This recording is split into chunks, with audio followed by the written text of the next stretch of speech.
imajinasi. Bagi kalian yang suka berimajinasi, ayo kita belajar bersama.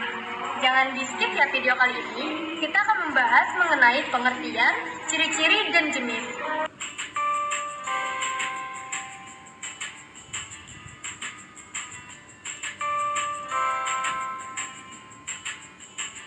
Hai para buaya, Raja Hutan punya hadiah buat kalian. Wah, hadiah apa itu, Kancil? Masih rahasia, maka dari itu Raja Hutan meminta aku untuk menghitung jumlah buaya yang ada di sungai ini. Cepat, barislah kalian. Berbarislah teman-temanku, cepat. Baik Tuan, ayo, cepat. Aku mulai ya. 1, 2, 3, 4, 15. Hahaha, terima kasih buaya telah menolongku menyeberang sungai. Sampai jumpa. Nah, jadi itu tadi adalah contoh dari cerita imajinasi. Sampai sini kalian sudah tahu kan apa itu cerita imajinasi? Nah, mari kita bahas pengertian dari cerita imajinasi ini.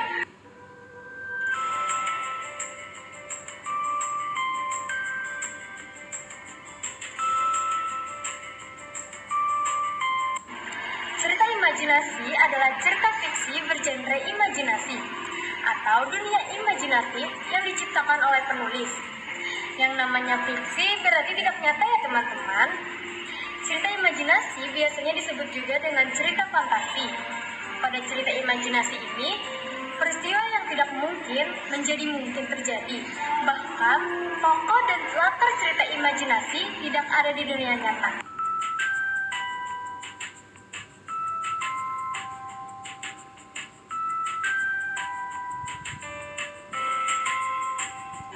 Selanjutnya adalah struktur-struktur dari cerita imajinasi, yaitu yang pertama ada orientasi.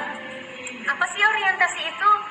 Nah, setiap cerita memiliki bagian pembuka di mana berisi pengenalan tokoh, latar yang terdiri atas tempat, waktu, dan suasana, watak tokoh, atau konflik. Nah, bagian pembuka ini disebut dengan nama orientasi. Pembaca akan mengetahui dasar cerita dan karakter-karakter yang terlibat di dalam cerita beserta watak dan sifatnya. Selain itu, awal mula konflik mulai diperlihatkan di bagian orientasi untuk membawanya ke bagian komplikasi. Yang kedua, komplikasi. Setelah pembaca mengenal tokoh, watak, latar, dan awal mula terjadinya konflik, cerita imajinasi akan memasuki bagian yang dinamakan komplikasi. Nah, bagian komplikasi ini berisi hubungan sebab akibat sehingga memunculkan masalah. Masalah menjadi semakin rumit dan masalah mencapai puncaknya. Yang ketiga adalah resolusi. Hampir tidak ada cerita yang tidak memiliki akhir atau resolusi. Usai konflik terjadi begitu hebat dan mencapai puncak, terdapat penurutan konflik atau menuju penyelesaian. Nah, bagian ini disebut dengan resolusi. Bagian resolusi berisi penyelesaian masalah dari konflik yang terjadi dan timbulnya kesadaran tokoh. Biasanya di bagian ini pembaca dapat memetik pelajaran dari cerita imajinasi tersebut.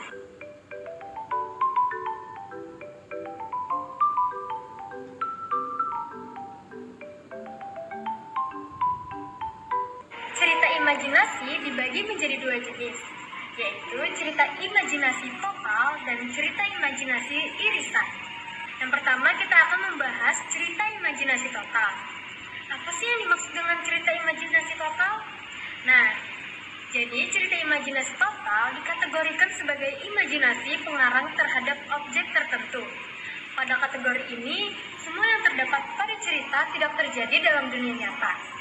Jadi nama orang, nama objek, nama kota, peristiwa benar-benar rekayasa dari seorang pengarang. Kedua, kita akan membahas cerita imajinasi irisan. Cerita imajinasi irisan dapat dikatakan sebagai cerita imajinasi yang mengungkapkan imajinasi. Tapi, masih banyak pengarang yang menggunakan nama-nama tempat yang ada dalam dunia nyata atau peristiwa yang pernah terjadi pada dunia nyata.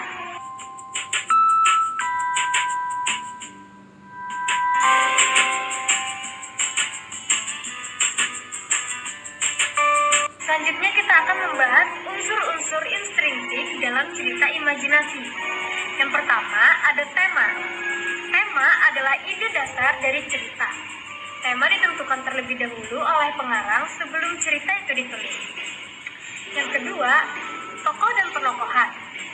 Tokoh adalah peran yang ada dalam cerita, sedangkan penokohan adalah perwatakan dari seorang tokoh. Nah, setiap tokoh ini memiliki watak atau karakter yang tersendiri. Watak tokoh bisa diketahui dari pernyataan langsung pengarang, dari dialog antar tokoh, atau kesimpulan pembaca setelah membaca cerita. Yang ketiga yaitu ada latar. Latar terdiri atas latar tempat, latar waktu, dan latar suasana. Yang keempat ada alur. Alur merupakan rangkaian peristiwa dalam cerita yang menyatakan hubungan sebab akibat. Yang kelima ada sudut pandang. Nah, sudut pandang ini adalah gaya pencerita pengarang dalam menyampaikan ceritanya.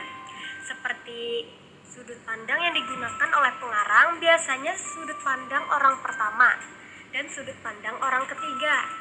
Nah, sudut pandang orang pertama ini ditandai dengan penggunaan kata ganti orang pertama, seperti aku, saya, beta, dan sebagainya. Sedangkan sudut pandang orang ketiga, yaitu pengarang menggunakan kata ganti orang ketiga, seperti dia, ia, mereka, dan menyebutkan nama tokoh. Yang terakhir nomor 6 ada amanat. Amanat adalah pesan yang ingin disampaikan pengarang melalui cerita yang ditulisnya. Jadi begitulah teman-teman pembelajaran kita mengenai pengertian, struktur, jenis dan unsur-unsur dari cerita imajinasi atau cerita fantasi. Nah, sudah paham belum teman-teman semuanya? Sudah paham dong ya? Terima kasih telah menyimak pembelajaran kita kali ini. Semoga bermanfaat. Tetap semangat. Sampai jumpa.